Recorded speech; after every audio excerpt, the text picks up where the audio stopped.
Assalamualaikum warahmatullahi wabarakatuh. Bismillah, alhamdulillah, wassalatu wassalamu ala rasulillah Muhammad ibn Abdillah wa ala alihi wa ashabihi wa mawalah. Wala haula wala quwwata illa billah.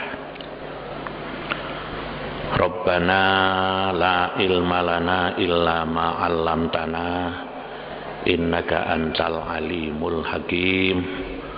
Rabbana wa tub 'alaina ya maulana innaka antat tawwabur rahim. Amma ba'du. Al-Fatihah. A'udzu billahi minasy syaithanir rajim. Bismillahirrahmanirrahim. Iyyaka na'budu wa iyyaka nasta'in. Ihdinas siratal mustaqim. Siratal ladzina an'amta 'alaihim ghairil maghdubi 'alaihim waladdallin. Para bapak, para ibu, khususnya jamaah sholat subuh Masjid Agung Jamek rahimakumullah, dan umumnya segenap umat Islam di mana saja berada yang pagi hari ini mendengarkan suara Masjid Jamek. Marilah kita bersama-sama berdoa kehadirat Allah Subhanahu wa taala. Mudah-mudahan kita diberikan tetap iman, ya, diberikan tetap sehat walafiat, ya, selamat dunia, selamat akhirat. Amin ya rabbal alamin. Kita yang ada di Malang ini semestinya lebih banyak bersyukur, ya. Karena kalau kita melihat di tempat-tempat yang lain, ya, banyak terjadi musibah, ya. Kalau musibah yang besar, misalnya seperti di Papua, ya, di Papua namanya kota Wasior. Nah, betapa kalau kita melihat dan memperhatikan berapa orang-orang yang menderita, harta bendanya hilang, rumahnya hilang, ya, terkena sakit. Demikian juga kalau kita perhatikan ada lagi namanya tsunami, ya, di Kepulauan Mentawai yang meninggal sudah lebih dari 600 orang, yang hilang, yang luka berat, ya. Berapa anak-anak yang kehilangan orang tuanya, ya. Disusul lagi meletusnya Gunung Merapi, ya, yang juga banyak menelan korban jiwa, menelan korban harta, ya. Banyak anak-anak yang terlantar karena ditinggal mati orang tuanya. Karena itu kita patut bersyukur aman. Kota kita Malang ini termasuk aman dari bencana. Kota-kota yang kita tidak mengira itu ada bencana, terjadi bencana. Apa itu namanya? Tulungagung, Pacitan, ya. Kemudian lagi di Jawa Tengah itu, di Kudus, di Demak, ya. Banjir-banjir, Puting Beliung, ya. Nah, ini merupakan musibah, ya. cobaan dari Allah. Karena itu kalau Allah itu memberikan musibah, ini ada 3 hal yang harus kita perhatikan, ya. Pertama, musibah itu adalah merupakan warning, ya, merupakan warning, peringatan. Yang kedua, musibah itu merupakan ujian. Nah, yang ketiga, musibah itu merupakan azab atau siksaan dari Allah. Jadi setiap terjadi musibah itu kemungkinannya ada 3 ini, ya. Baik sebagai bangsa Indonesia maupun sebagai pribadi, ya. Kalau kita misalnya sebagai pribadi musibah, sakit, bapaknya sakit, bapaknya sembuh ganti ibunya, ibunya sembuh ganti anaknya, gimana nih kok terus menerusnya? Ya, ini kemungkinannya ada 3 itu. Mungkin itu merupakan warning, peringatan, ya.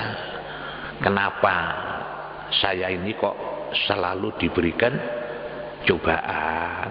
Kitalah yang harus self koreksi. Kenapa saya ini kok selalu dapat cobaan?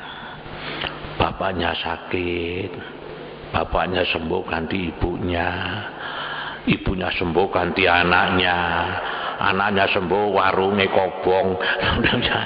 Nah, ini kan cobaan yang bertubi-tubi. Kemungkinan itu adalah merupakan warning, ya, peringatan. Atau kemungkinan itu merupakan ujian. Itu kata Nabi Muhammad SAW. Wa idza aradallahu bi 'abdihi khairan ibtalahu. Kalau Allah itu akan menghendaki kebaikan terhadap seseorang, maka Allah memberikan cobaan, ya, ujian, ya. Lulus apa tidak? Lulus itu.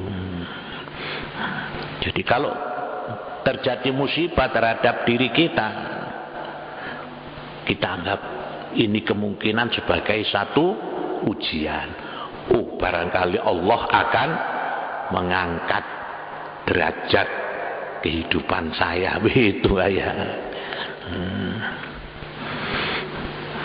Nah, kemungkinan ada kalanya itu merupakan siksaan, begitu ya, siksaan. Jadi sebelum Allah menyiksa besok di akhirat, sekarang disiksa dulu.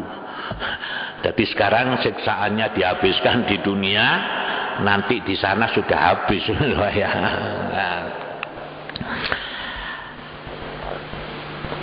Baiklah para bapak dan ibu sekalian, kita lanjutkan pengajian kita yang kemarin, ya. Rangkaian ibadah kita kepada Allah itu harus disambung atau dilengkapi, disempurnakan dengan ibadah amal saleh terhadap sesama manusia, ya.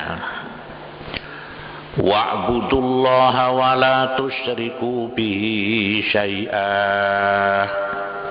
wa bil walidaini ihsana wa bidil qurba wal yatama wal masakin wal jari dzil qurba wal jaril junubi was-sahibi bil jambi.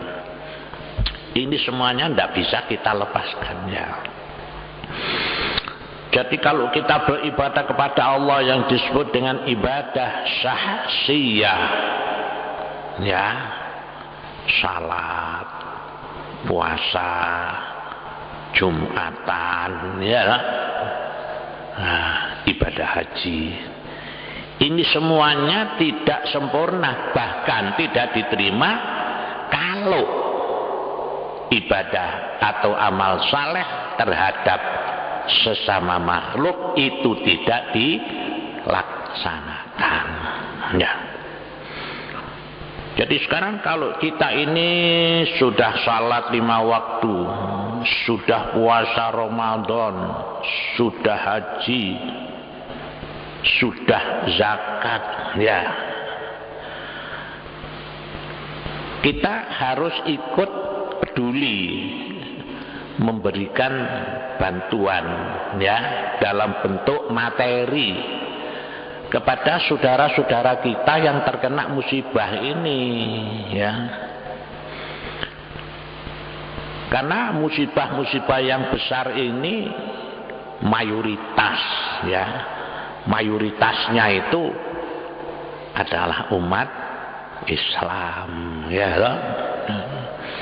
kan kita dengan mereka karena sama-sama sebagai seorang Muslim kita adalah bersaudara, ya.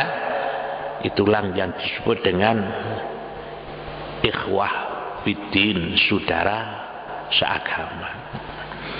Nah, kalau kita ini sebagai saudara seagama, Nabi kita Muhammad sallallahu alaihi wasallam mengatakan, "Matsalul mu'minina fi tawaddihim wa tarahumihim wa ta'atufihim kamatsalil jasadil wahid idza ishtaka minhu udhun tada'a lahu sa'iru jasadihi bisahri wal humat."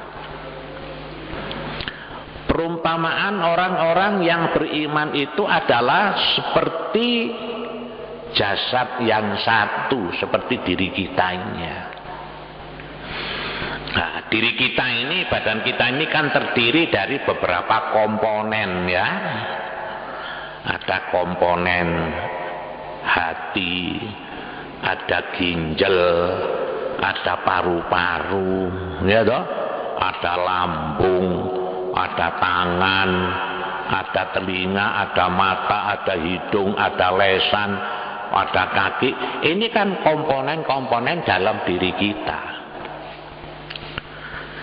Di dalam diri kita ini antara satu dengan yang lain ini pasti bekerja sama, ya, bekerja sama, tidak terpotong-potong, tidak terpisah, ya. Mata dengan hati mesti kerjasama, apapun mesti kerjasama. Jadi orang Islam itu harus seperti komponen yang ada di dalam diri kita, saling tolong menolong, saling bantu membantu. Wa idza istaka minhu udwun, kalau salah satu dari komponen ini sakit, ya, tada'alahu sa'iru jasadihi, yang lain juga ikut merasa sakit, bisahri wal huma, karena sakit, ya toh. Sekarang misalnya kaki kita ini kesandung batu, ya toh, sandung batu. Ini yang sakit ini kan kaki, ya toh. Tapi mata tidak bisa tidur semalam, loh ini, ya. Ini namanya apa? Solidaritas, ya. Tidak mungkin terpisah antara mata dengan kaki itu. Kakinya sakit karena kesandung, katanya mata, wis rasa-rasa no dewi, aku tak merem. Tidak bisa begitu, ya kan? Jadi ibaratnya saudara-saudara kita yang ada di Papua, ada di lereng Gunung Merapi, yang ada di Mentawai, itu adalah ibarat seperti komponen-komponen ini. Mereka itu menderita, kita ini harus solider ya, gitu, karena itu adalah tubuh yang satu. Jadi kita ini kalau mempunyai rezeki ya, sebagian mari kita sumbangkan ya, kita sumbangkan ke sana. Marilah kalau memberikan sumbangan ke daerah-daerah yang terkena musibah ini juga harus hati-hati wah ya, harus hati-hati, jangan sembarangan lewat jalur-jalur yang resmi begitu ya. Kalau misalnya di TV itu ada rekening BNI sekian, BRI sekian, itu formal ya. Kadang-kadang ada yang masuk kampung Pak ya, masuk kampung bawa kotak-kotak begitu, ditulisi mari kita nyumbang korban wasior. Saya ragu-ragu sebab sekarang ini musimnya banyak orang awu-awu ya, banyak orang yang menipu, kita ragu-ragu ya, tidak suudzon. Kenapa? Kenyataan itu ya. Jangankan di sini, wong orang yang akan menunaikan ibadah haji aja itu banyak yang ditipu ya. Jadi penipu itu di mana-mana ya, penipu itu di mana-mana. Kalau kita punya HP itu wah, penipuan lewat HP itu macam-macam ya. Kadang-kadang saya sehari itu ada 5 SMS yang semuanya menggembirakan. Anda terpilih dari 10 besar, Anda berhak mendapatkan mobil Avanza. Nah, kok enak teman ya. Hubungi nomor ini, sambung sana, dilempar ke sana. Entek-entekane apa? Saudara harus menyediakan uang 25 juta untuk kelengkapan administrasi ya. Kalau ini sudah Anda kirim, mobil akan dikirim ya. Nah itu kalau dibalas, saya mau bayar 25 juta, tapi kalau mobil sudah ada di tempat saya, ya ndak mau ya. Kelihatan kalau ini namanya adalah penipu itu. Sekarang ini banyak alat-alat canggih, penipuan juga canggih ya, penipuan juga canggih.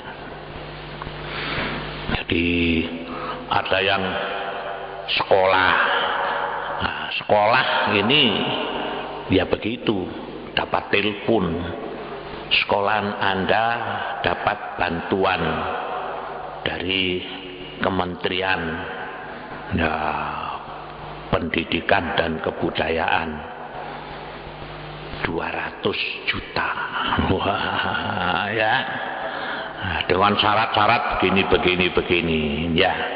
Untuk langkah memudahkan turunnya uang 200 juta, nah, Anda harus mengirimkan uang untuk kelengkapan administrasi. Nah, lewat ATM. Tidak banyak, 20 juta. Nah, kalau ini dikirim, wah, 20 juta 11, yang 200 juta tidak ada. Penipu Pak, masya Allah sekarang ini di mana-mana ada penipu, hati-hati ya. Nah kita lewat yang resmi saja ya, lewat rekening itu. Kalau rekening di bank seperti apa, televisi swasta itu insya Allah itu benar itu ya. Tahu lewat apa, PMI. Nah ini adalah untuk menyempurnakan kita. Karena hakikatnya apa?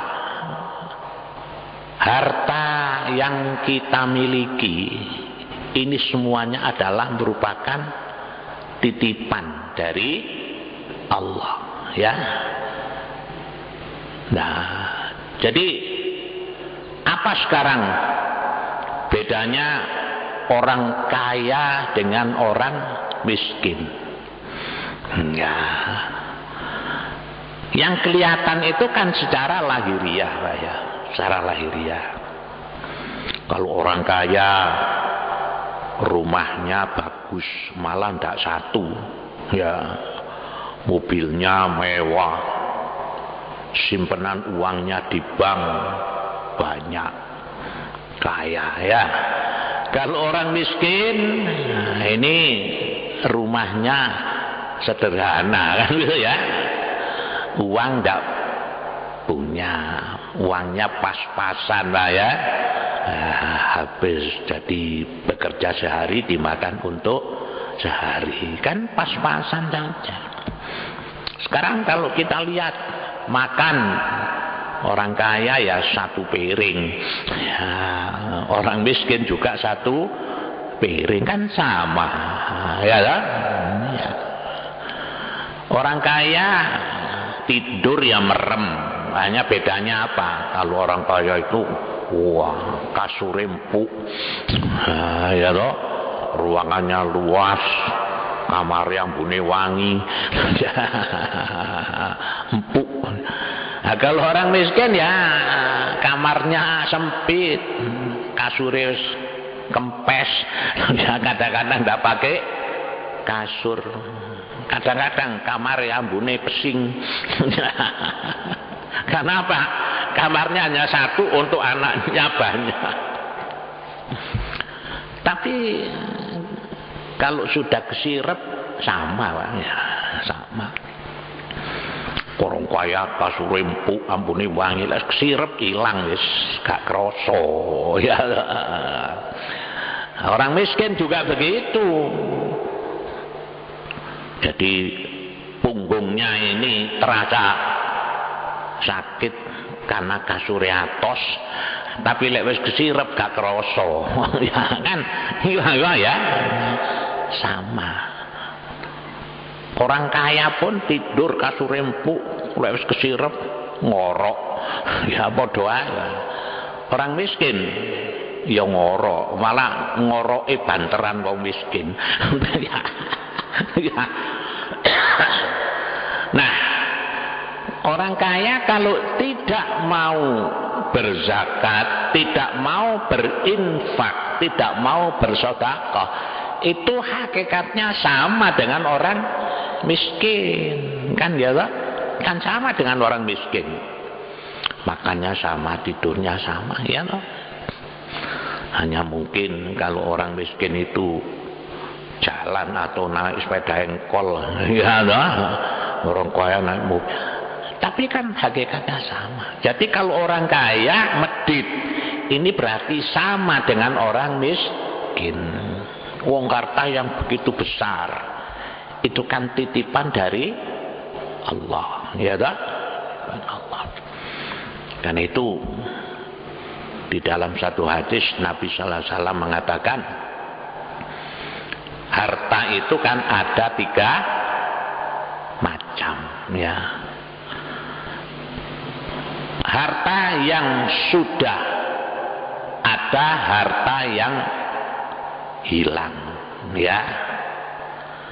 Ada harta yang ada tapi akan hilang. Ada harta yang tidak akan hilang selama-lamanya. Jadi ada 3 macam, ya. Harta yang hilang apa? Kita punya uang 50.000 misalnya, ya, 50.000. Masuk Kairo, ya, sate gulai habis, ya, ya. Ini harta yang, ya, harta yang ada tapi akan hilang. Punya rumah mewah, mobil mewah, uang di bank, punya kebun, punya pabrik, ada. Tapi ini akan hilang. Kenapa? Kalau pada satu saat orangnya mati, harta itu semua tidak ikut memiliki. Kenapa itu? Itu miliknya ahli waris, berarti hilang. Ya toh? Malah dalam hadis nyatakan kemungkinan harta yang ditinggal itu akan bisa juga menjadikan bencana bagi orang itu setelah mati. Menunggukan harta yang banyak, tapi oleh ahli warisnya ini dipergunakan maksiat. Akhirnya orangnya yang meninggal ini karena meninggalkan hartanya untuk maksiat, dia ikut menanggung akibatnya setelah mati. Ya toh. Ini harta yang ada tapi akan hilang. Yang ketiga, harta yang tidak akan hilang selama-lamanya, yaitu apa yang kita infakkan, ya toh? Apa yang kita sedekahkan, ini tidak akan hilang, tapi besok akan kita temu. Makin banyak kita menginfakkan harta, makin banyak yang akan kita temu besok di alam akhirat. Wah, ini yang banyak orang itu kurang memahami, kurang menyadari, ya toh? Ya. Padahal kehidupan akhirat adalah jauh lebih baik, jauh lebih kekal daripada kehidupan dunia. Saya tertarik ya, ada di satu koran ya, di satu koran. Ini ada orang kaya didatangi oleh petugas, tapi petugas resmi ya, bukan awu-awu ya. Pak, ini Pak ya, untuk tsunami di Mentawai ini Bapak mau nyumbang berapa? Gitu kan. Nanti dulu ya, saya tak masuk ke kamarnya. Setelah itu keluar. Gini aja ya, sampai catat, tapi jangan bilang-bilang orang ya. Saya nyumbang lewat rekening sampean ini 2 miliar. Loh, itu ya. Ini orang kaya itu gitu. Dia tahu bahwa 2 miliar ini oleh Allah akan dilipat gandakan menjadi 700 kali lipat, itulah yang akan diterima. Ya, 2 miliar. Kenapa? Dia kekayaannya kan besar sekali. Ya, ini loh begitu. Itu namanya orang kaya ya, yang mengerti bahwa harta itu akan ditemu besok dia. Ya. Karena itu Al-Quran dan hadis Rasulullah SAW mengecam kepada orang-orang yang pelit. Ya, orang yang pelit itu sangat dikecam oleh Allah. Karena tidak bisa menggunakan harta itu untuk kepentingan sosial, untuk kepentingan masyarakat, untuk kepentingan agama. Ya.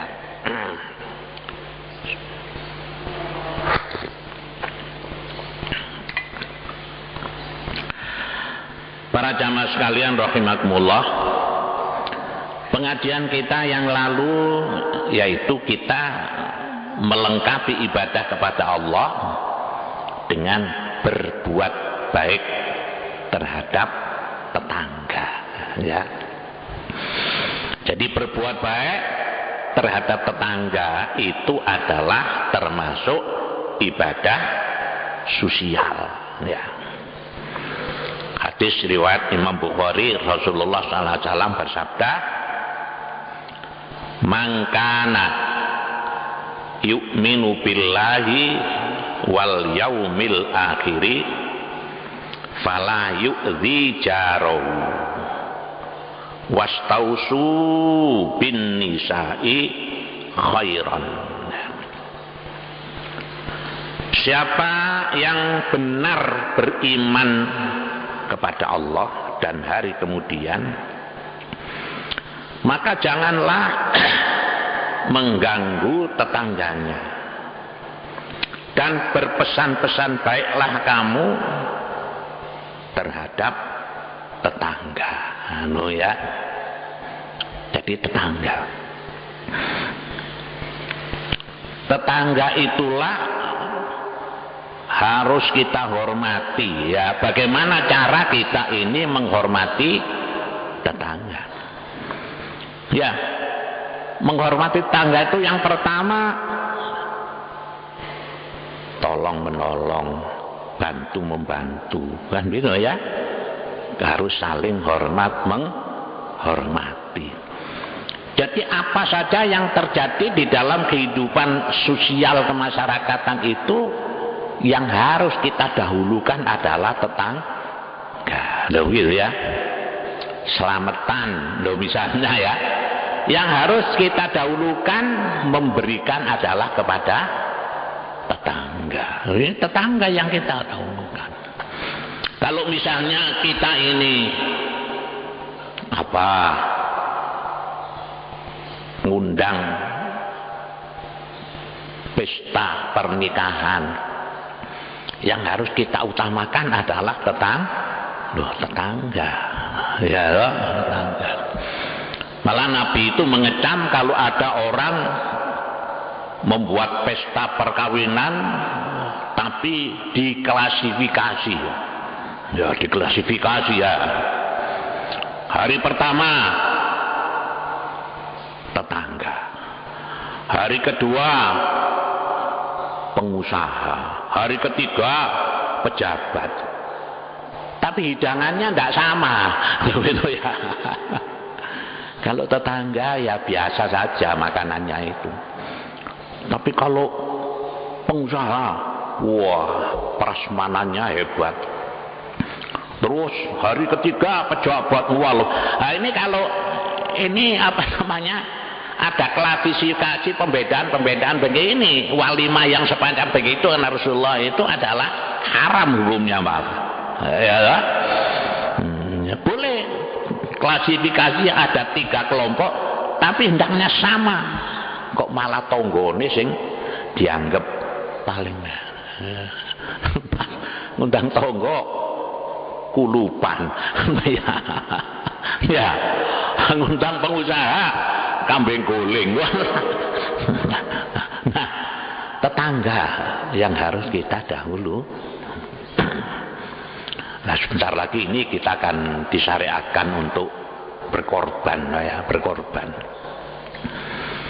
Kemarin itu di satu pengajian ada orang tanya, ya,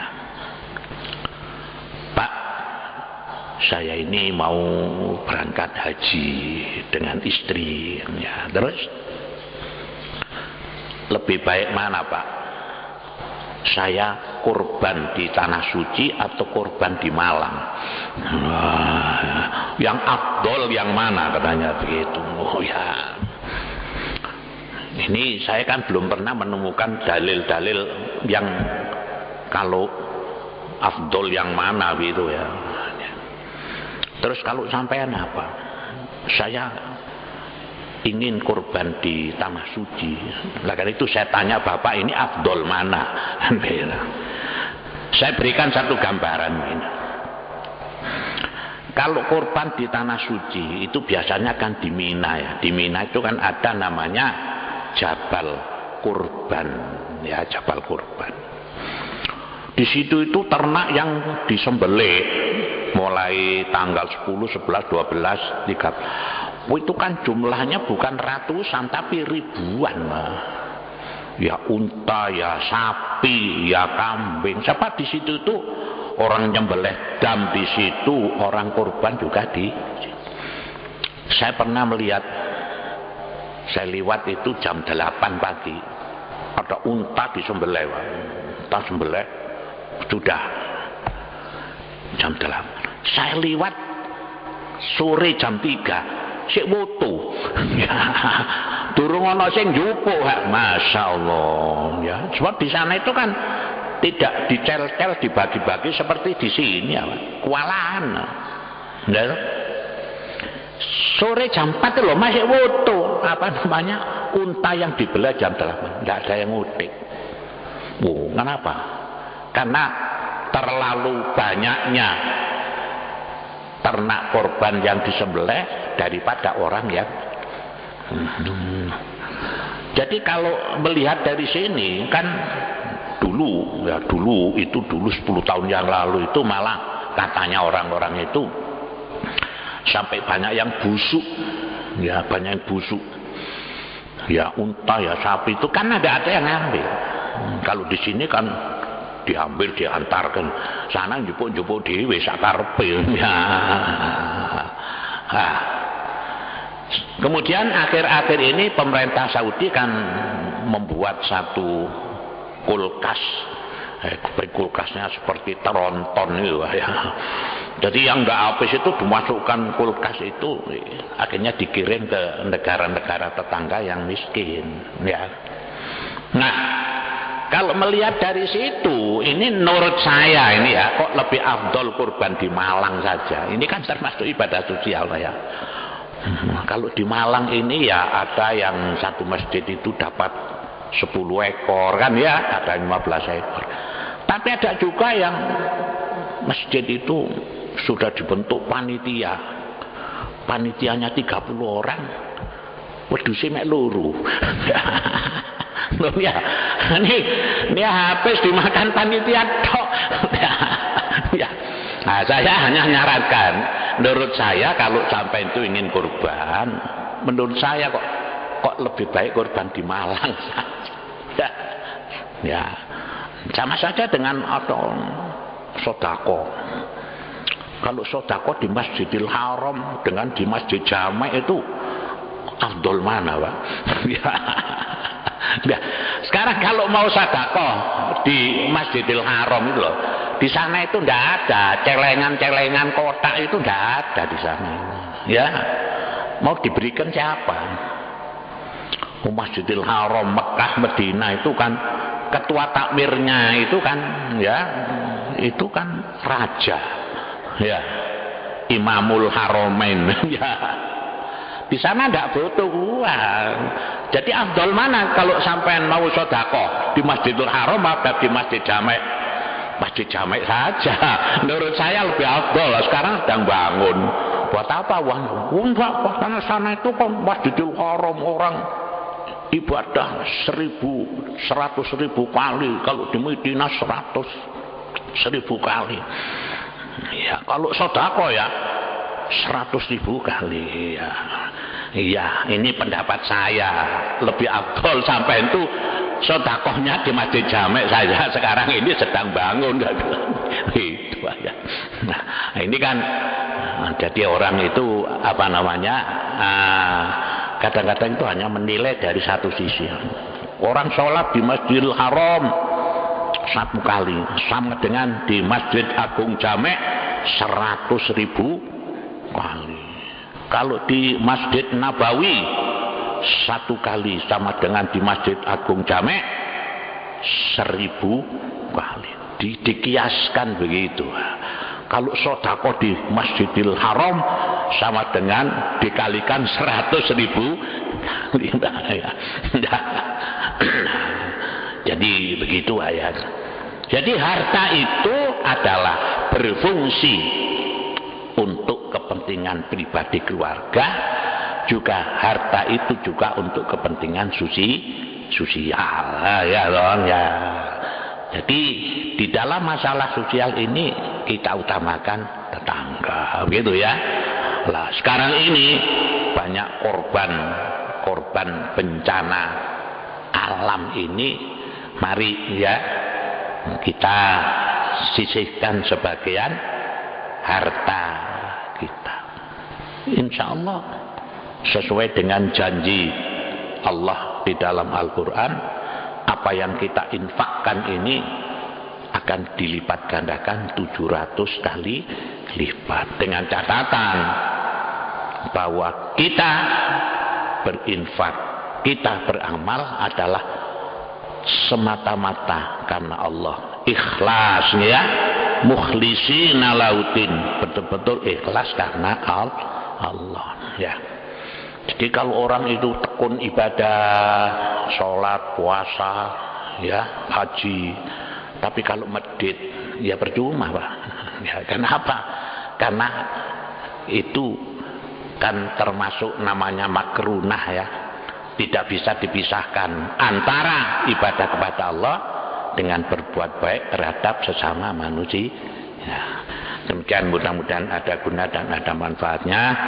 Rabbana la tuzigh qulubana ba'da idh hadaitana wa hab lana min ladunka rahmah innaka antal wahhab.